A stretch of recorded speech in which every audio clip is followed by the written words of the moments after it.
पहले आप पहचानो रे साधु, पहले आप पहचानो, बिना पचिने पार ब्रह्म को कौन कहे मैं जान्यो। पीछे ढूंढो घर अपनो, तब कौन ठौर ठहरानो।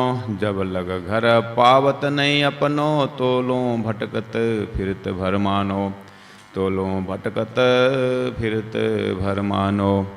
पहले आप पहचानो रे साधु, पहले आप पहचानो। बोलो श्री प्राणनाथ प्यारे की जय। भक्तजन महानुभाव, महामती प्राणनाथ जी की वाणी, विशेष करके किरंतन जो वाणी है, किरंतन ग्रंथ में हम बार बार ग्रंथ परिचय दे रहे हैं कि जब महामती प्राणनाथ जी तारतम का प्रचार, अक्षरातीत श्री कृष्ण परब्रह्म परमात्मा की भक्ति और परात सदा प्रेम लक्षणा भक्ति का मार्ग को प्रचार करते हुए जैसे ही बाहर निकलते हैं तो प्रचार क्षेत्र में बहुत ऐसे लोग मिलते हैं, भक्त मिलते हैं, ज्ञानी मिलते हैं और ब्रह्मज्ञानी मिलते हैं। तो सबसे चर्चा करते हैं, कुछ विचार का आदान प्रदान करते हैं। तो इसी प्रसंग में बहुत समय से प्राणनाथ जी महाप्रभु के दिमाग में कुछ चल रहा था। तो यहाँ एक सूरदास जी जो कृष्ण भक्त हुए, उनकी पदवाली बहुत है सूरदास जी का। तो उनको साहित्य और उनके जो भजन ये सब देख करके उनके शब्द जो है बहुत ही समर्पित शब्द है, बहुत श्री कृष्ण की भक्ति में डूबे हुए पदवाली है सूरदास जी की। तो उनके शब्दों को लेकर के प्राणनाथ जी महाप्रभु बहुत समय से चिंतन कर रहे थे। तो एक प्रकरण ऐसे निकल आया, तो उसके ऊपर आज थोड़ा चर्चा करते हैं। तो विशेष इस प्रकरण को पूरी तरह महामती प्राणनाथ जी का भाव को पहचानने के लिए सामने में सूरदास जी हैं, तो सूरदास जी के विषय में जानना जरूरत रहता है। वैसे इसी प्रसंग के माध्यम से आप लोगों से ये चर्चा करते हैं, जो आज हम जिस सिद्धांत में दीक्षित और शिक्षित हैं, हमें हमारा मंत्र तारतम महामंत्र है और ये मंत्रदाता साक्षात परब्रह्म परमात्मा श्री कृष्ण ने सदगुरु जी को प्रदान की है। और सदगुरु का प्रादुर्भाव विक्रम संवत 1638 में उमरकोट में हुआ और सदगुरु महाराज का 40 साल साधना में, तब तक में उन्होंने धरती के सभी वेद शास्त्र उपनिषद और ऐसे संत वाणी को बहुत अध्ययन मनन और निधिध्यासन किया। तो सदगुरु महाराज विक्रम संवत 1638 में प्रादुर्भाव होते हैं। वो समय बिल्कुल मध्यकालीन समय और विशेष करके भक्ति का समय रहा है। तो सदगुरु देवचंद्र जी महाराज के ठीक पहले, करीब 183 वर्ष पहले इस धरती में एक कबीरदास जी के आगमन हुआ है और 167 साल पहले 167 ईयर्स बिफोर सदगुरु देवचंद्र जी महाराज से पहले तो हमारे कृष्ण भक्त में नरसिंह मेहता का जूनागढ़ में उनका प्रादुर्भाव हुआ है। तो इन संतों को नाम इसीलिए हम ले रहे हैं कि सदगुरु महाराज के साधना समय में या उनके चिंतन समय में किसका प्रभाव धरती में पहले से ही था। वेद शास्त्र उपनिषद श्रीमद् भागवत के कृष्ण भक्ति, वो तो 5000 वर्ष पहले जब भी हो श्री कृष्ण के प्रादुर्भाव से कृष्ण भक्ति तो साक्षात कृष्ण के समय में श्री कृष्ण रहे और गोपियाँ रही और ब्रजवासी रहे, वो तो है ही, लेकिन और उनका गाथा जो है श्रीमद् भागवत में वेद व्यास जी रख दिए, लेकिन वो ग्रंथ में जो रखा हुआ है उसी ग्रंथ परिचय देने के लिए परमात्मा ही संत अवतार हो करके उसी को और नृत्य द्वारा और सिंपल जीवन जीने की कला के साथ परमात्मा ही संत के अंदर हो करके प्रस्तुत होते हैं। इसलिए इस भारत भूमि में संत के प्रति श्रद्धा और उनके शब्दों को सम्मान देना, और ये सब हम सब इस विषय में श्रद्धा भाव रखते हैं इस चीज़ को।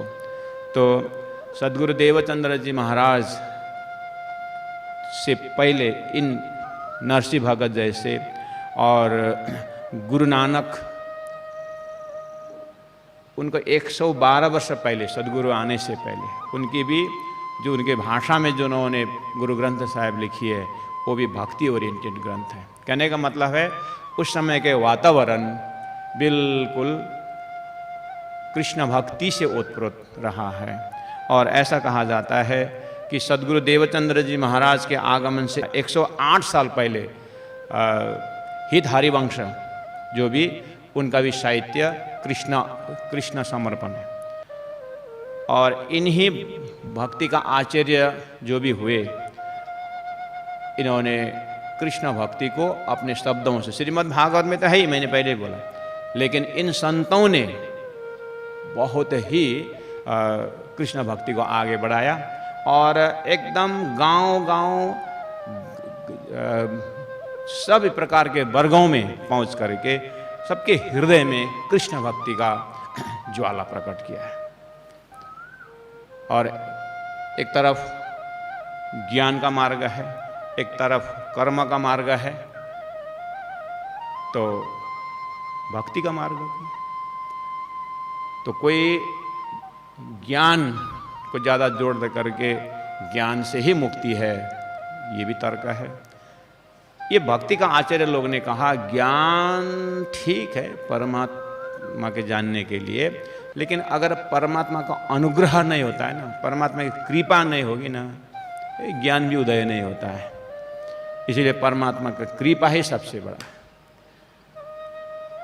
ये वाला तर्क, ऐसे तर्क उन्होंने दे करके थोड़ा दूर जा करके भक्ति परमात्मा के अनुग्रह जो चीज हृदय में उदय होता है उसको क्या चाहिए, वो तो मस्त रहेगा करके वो नाच नाच करके भक्ति की गाना गाते हुए, भजन गाते हुए इन आचार्यों को आखिर जैसे भी वो संसार भूलना है भक्ति में भूल जाते हैं।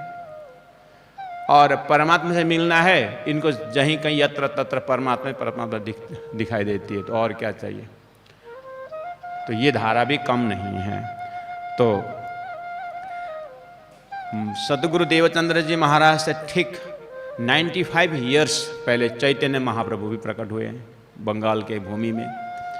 ये भी जैसे ही ब्रजमंडल की स्पर्श करते हैं, ब्रजमंडल में जैसे प्रवेश होते हैं तीर्थ यात्रा में, तो नाच उठते हैं। तो ब्रज की भूमि जो कृष्ण परमात्मा श्री कृष्ण और परम धाम की ब्रह्मात्माओं अक्षराती श्रीदास जी महाराज ने जिस भूमि में लीला की है, ये भूमि को स्पर्श लेकर के संसार के उत्तम जीव जो भी है बहुत ही आनंदित के साथ उन्होंने अपने जीवन बिताया, जीवन यापन किए। देवचंद्र जी महाराज जो ब्रजमंडल में राधा रानी होकर के आई थी द्वापर में, वो इस कलयुग में वही राधा रानी अक्षरातीत परब्रह्म परमात्मा की श्यामा जी शक्ति उमरकोट में पैदा हुई है। तो वो भी पूर्व तरफ अपनी लीला को स्मरण करते हुए आती है। तो ब्रजभूमि में पहुँचे न पहुँचे, लेकिन जैसे जामनगर पहुंचने के बाद श्रीमद् भागवत के श्रवण से देवचंद्र जी महाराज के अंदर की जो रूहानी शक्ति जो है, वो राधा शक्ति, श्यामा शक्ति जो है, इतना उदय हुआ कि तो जामनगर में बैठे बैठे ही ब्रज, रास और परमधाम तक की आनंद तो उन्होंने वहीं पर लिया। सदगुरु के पश्चात महामती प्राणा जी जब इस सिद्धांत को आगे बढ़ाने के लिए जैसे आते हैं, तो वो अपनी जागनी यात्रा में मथुरा, आगरा, वृंदावन जाते हैं बाद में। तो इसी रास्ता के इसी दौरान ऐसे संत महापुरुषों की कहानियों से, उनके शब्दों से महामती प्राणनाथ जी को कुछ कुछ अंदर से कुछ विवेचनात्मक, कुछ ब्रह्म निरूपण परक ज्ञान उदय होता है और समाज को देते हैं। इसी चीज़ को हम चिंतन कर रहे हैं।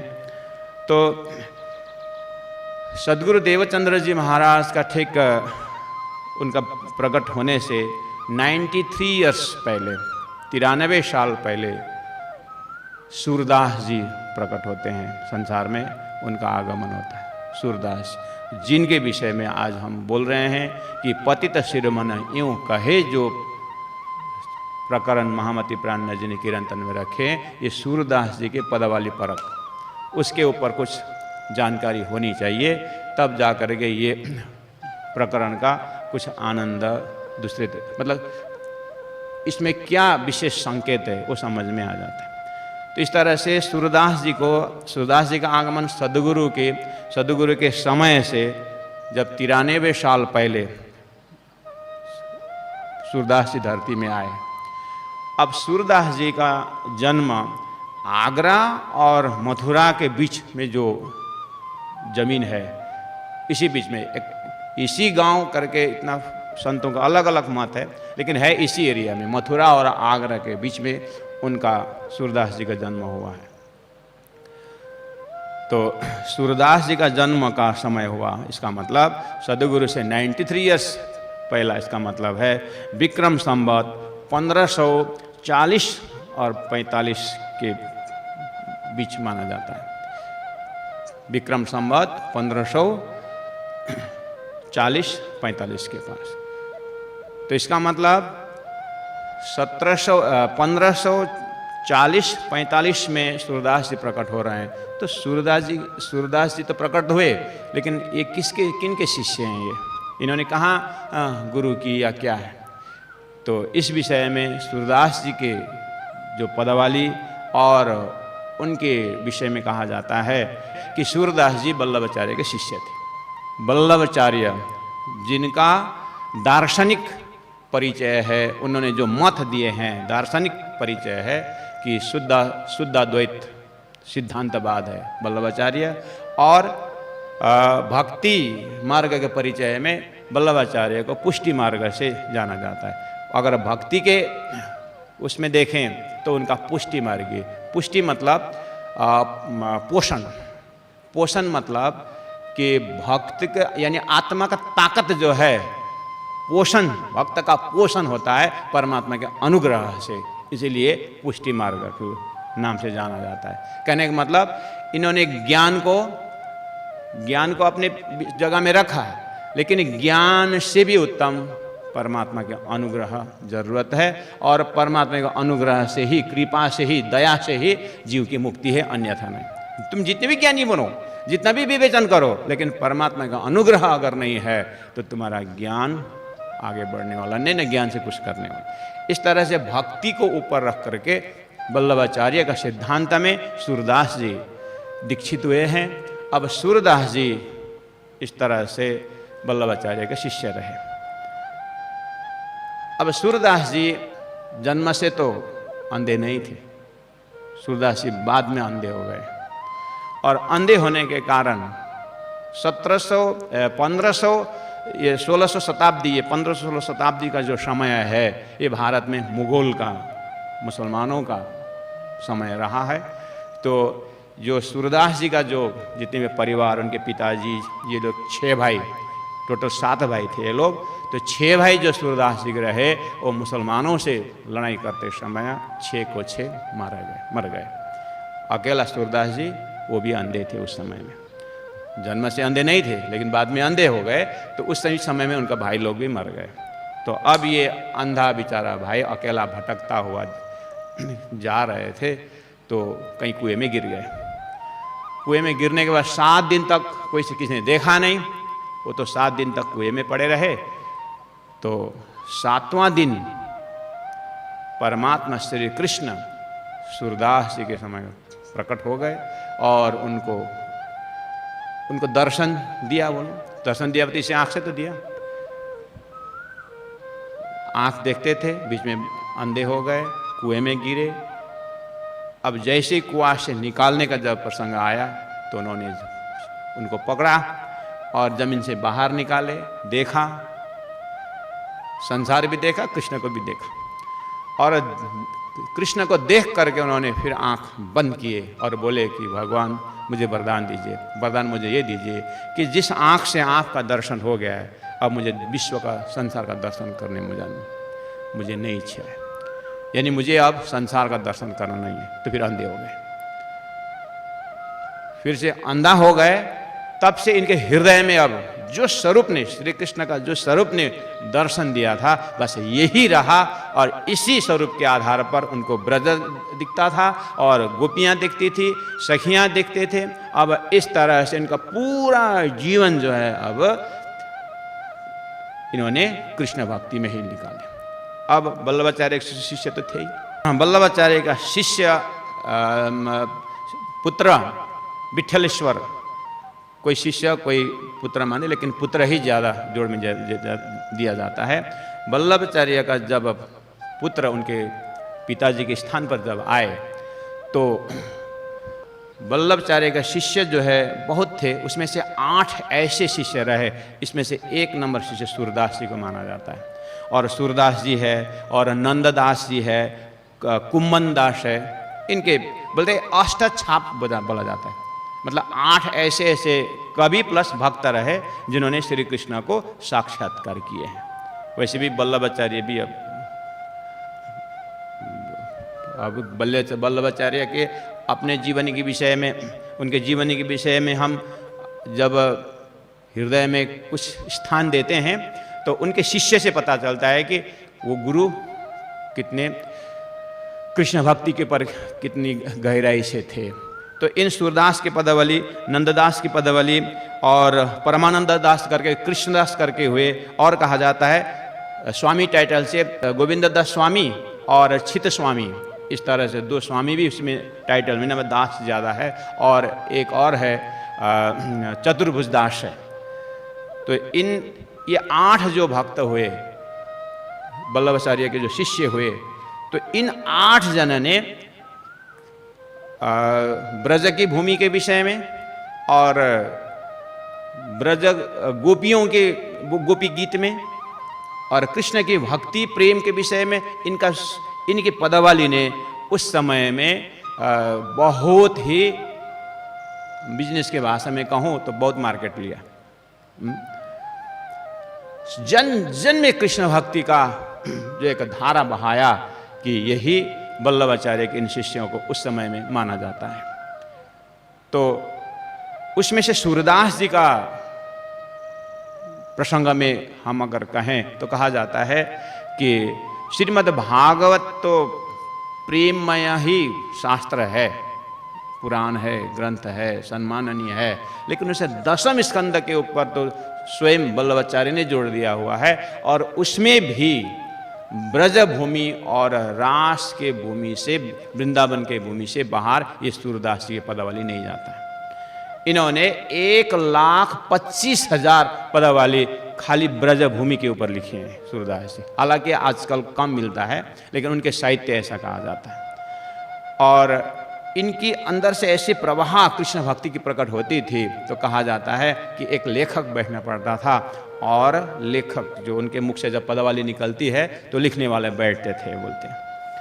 और एक दिन एक समय क्या हुआ कि ऐसे ही मुख से पदावली निकल गई और लिखने वाले सामने में होगा बेचारा, तो वो तो दिखते नहीं ना, तो होगा सामने में करके वो बोलना शुरू हो गया।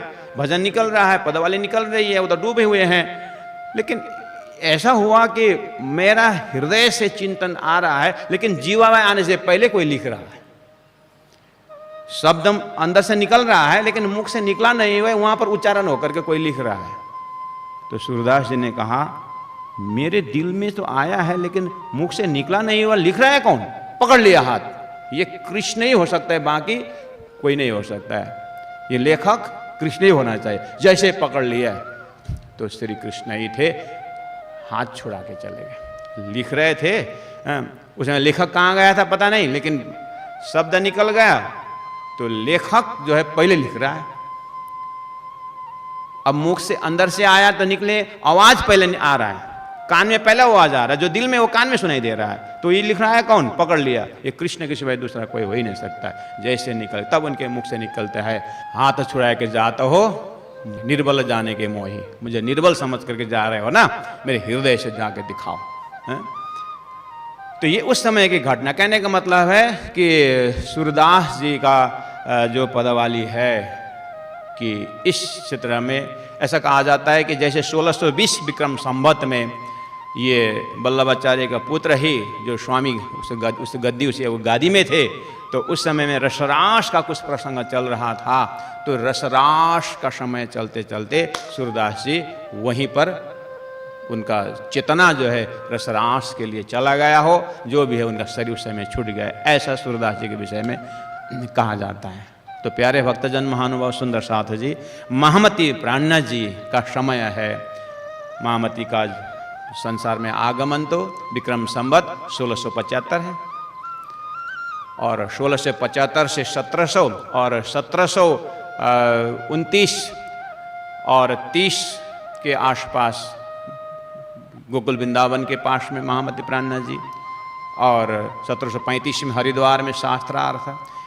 इस जोन में जब प्राणनाथ जी सदगुरु का सिद्धांत को परमधाम की भक्ति लेकर के जैसे आगे बढ़ते हैं, तो तब से ही कब से सदगुरु के समय से ही इन संतों के, इन कवियों के, इन भक्तों के शब्दों से गूंज रहा था महामती प्राणनाथ जी का दिमाग, तो दिल। तो इन पदावली में इन भक्तों ने, जो भी मैंने अभी 8 जने का नाम लिया, इन लोगों के शब्दों में एक शब्द जरूर आता है प्राय पदावली में कि पतित शब्द आता है।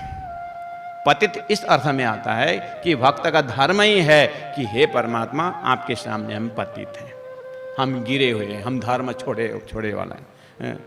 इस तरह से उनका समर्पण भाव दिखाने का, प्रस्तुत करने का ये शब्द आता है। तो प्राणनाथ जी ने उसको उठाए, पतित शिरोमणि यूं कहे जो मैं किए हैं वज्रलेप। अब इन सभी कृष्ण भक्ति के या भक्ति परंपरा में जिनके मुखारविंद से भजन प्रकट हो, दोहा प्रकट हो, तो वहाँ उनका कहना होता है कि मैंने वज्रलेप जैसा गुनाह किया है, हे परमात्मा आपके सामने। वज्रलेप गुनाह मतलब पाप, मतलब कि नहीं मिटने वाला।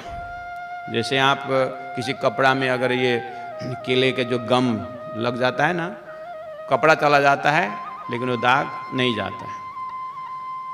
ऐसे ही जीव के अंदर जो पाप इतना दब गया है, कितना भर गया है कि अब इससे मुक्त होने का संभावना नहीं है। इस तरह से अपने आप को इतना गिरे हुए इस भाव से भक्त का धर्म ही है कि परमात्मा के सामने प्रस्तुत होने का। तो प्राणनाथ जी ने कहा पतित शिरोमणि, अपने आप को पतित में शिरोमणि, मैं जैसा पतित तो कोई है ही नहीं, ऐसे सूरदास जी का पंक्ति है। तो मेरे साहेब से द्वेष, मैंने मेरे साहेब, मेरे इष्ट, मेरे मालिक के साथ मैंने इतनी दुश्मनी की। अब प्राणनाथ जी महाप्रभु इस शब्द को चिंतन करते हुए जाते हैं कि सूरदास जी हो, चाहे नंददास जी हो, चाहे कृष्णदास जी हो, जितने भी ये भक्ति परंपरा में भक्त लोग हुए हैं, उन्होंने अपने आप को पतित करके कहा। तो प्राणनाथ जी कहते हैं मैं तो इतना ये पतित हुए जैसा नहीं लगता है। पतित तो उसको कहा जाता है जो एक मार्ग जो दिया हुआ है उसको छोड़ के अपने मनोपली करता है, जो दिखाया हुआ मार्ग को छोड़ करके दूसरे मार्ग अपनाता हो, या वो सिद्धांतों को बिल्कुल छोड़ देता हो, उन मर्यादाओं को छोड़ देता हो, उसको पतित कहा जाता है। जैसे एक पतिव्रता का नियम क्या है, पतिव्रता का नियम छोड़ करके अगर गणिका का नियम अपनाते हैं तो ये पतित है, उसको पतित कहा जाता है। पतित शब्द को अगर समझना हो तो ये भक्त लोगों ने अभी तक जो वेदों में बताई हुई बात और उनके गुरु परंपरा ने दी हुई बात, जो सिद्धांत है, वही तो कर रहे हैं। तो इन्होंने क्या पतित थी, ऐसे पतित होने का कार्य ही क्या किया है। तो प्राणनाथ जी इस ट्रैक से चिंतन करते हैं। तो आगे कहते हैं, पतित मेरे आगे कौन कहावे। प्राणनाथ जी बोलते हैं, मेरे से भी बढ़कर कौन पतित है, मैं कोई देखिया नहीं रे पतित, मैं तो इतना मेरे से भी ऊपर बड़ा पतित तो मैं कोई नहीं दिखता। तो अब इस रहस्य के पीछे क्या है, प्राणनाथ जी के ऐसे चिंतन, इस रहस्य जो खोल रहे हैं, इसका भाव क्या हो सकता है। ये सब को ही साध चलता है सीधे, जितने भी साध संत जो है हम तो सीधे ही चल रहे हैं, मर्त्यलोक में प्रकट हुए हैं और अपने इष्ट भले जो हो, कोई ज्योति स्वरूप के भक्त हैं, कोई ब्रह्मा विष्णु महेश के भक्त हैं, कोई 24 अवतार में कोई राम अवतार के भक्त हैं, सो सीधे ही चलते हैं। जो देखिए अपनी रीत अपने ट्रैक से ही जा रहे हैं। भले ही भगवान राम के भक्त हो, भगवान राम का भक्त को छोड़ करके, भक्ति को भजन छोड़ के हनुमान जी को उन्होंने पूजा की हो, तो क्या है, राम जी का भक्त हनुमान जी का भक्त राम का ही तो भक्त हुए। यहाँ पतित क्या चीज हो सकता है। ठीक है, शिव जी के भक्त थे और शैवी परंपरा में थे, वो वैष्णव हो गए तो क्या हुआ, ब्रह्मा विष्णु में आखिर शेष नारायण से उत्पत्ति है, तो उनका मूल तो एक ही तो है। तो उसके मैंने तो शिव जी को छोड़ दिया और मैं आपके शरण में आ गया, मेरा गुरु ने शिव भक्त दिया था और मुझे हृदय में लगा कि मैं तो भगवान राम के भक्त हूँ, मैं तो कहाँ शिव जी की भक्ति में फंस गया करके अपने आप को भगवान राम के सामने हो करके मैंने पूर्व जन्म में आपके बहुत भक्ति की थी और आगे भक्ति बढ़ानी थी, मैं तो पतित होकर के शिव जी का भक्ति करने लगा। ऐसे करके आपने शब्द रखे हो तो क्या फर्क पड़ा। पहले जन्म में शिव जी के भक्त थे, अभी राम जी के भक्त थे, अब शिव जी के भक्त हो गए, तो आखिर ब्रह्मा विष्णु महेश है तो शेष नारायण से प्रकट है और शेष नारायण आदि नारायण के शिष्य हैं, यह अंश है। और कुल मिला करके सभी क्षर पुरुष में अपने ही लाइन में तो है। यहाँ कहाँ पतित हुआ, किसने किसका मार्ग छोड़ा है, मुझे तो दिखता ही नहीं है कोई मार्ग छोड़े हैं, तो कैसे लोग पतित हो, तो अपने जो बताए हुए मार्ग से चल रहे हैं। प्राणनाथ जी बोलते हैं कोई पतित नहीं है यहाँ, दुनिया शकल चलत है पेड़े, सभी एक ही रास्ता से चल रहे हैं। जो साध बड़ों ने बताया, उनके गुरु ने बताया, उनके शास्त्र ने बताया, उनके अवतार पुरुष ने बताए, उसी मार्ग से तो चल रहे हैं, उल्टा कोई नहीं रहे हमें। पतित किने न कहलाया, इसीलिए यहाँ कोई उल्टा चलता ही नहीं है, सब सीधे सीधे चल रहे हैं। तो कैसे पतित कहलाता। सूरदास जी आप कैसे अपने आप को पतित कहलाते हो, आपने तो श्री कृष्ण के भक्ति वल्लभाचार्य ने जो दी है वही किए, और वल्लभाचार्य जो वेद व्यास जी ने दिए वही किए, तो आपने तो उसी परंपरा को अपनाए, तो कैसे अपने आप को पतित कहा, आपने ऐसी गलती की जैसे दिखती नहीं है। तो प्राणनाथ जी ने कहा देखिए शास्त्रों में बड़े लोग ब्रह्मा विष्णु महेश ने जो दिए हैं, जो वेद दिए हैं, जो उन्होंने जो पुराण दिए हैं और जो तंत्र विद्या दिए हैं, सभी उसी में बड़ों ने जो बताया है उसी में चले हैं। अब कहते हैं उल्टा कोई नहीं रिया में, उल्टा एक चलत हूँ यहाँ में, मैं छोड़ी दुनिया की राह। बोलो श्री प्राणनाथ प्यारे की जय।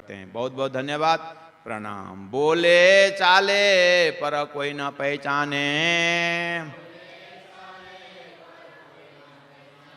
परखत नहीं परखानो, मामत कहे माहे पार खोजोगे,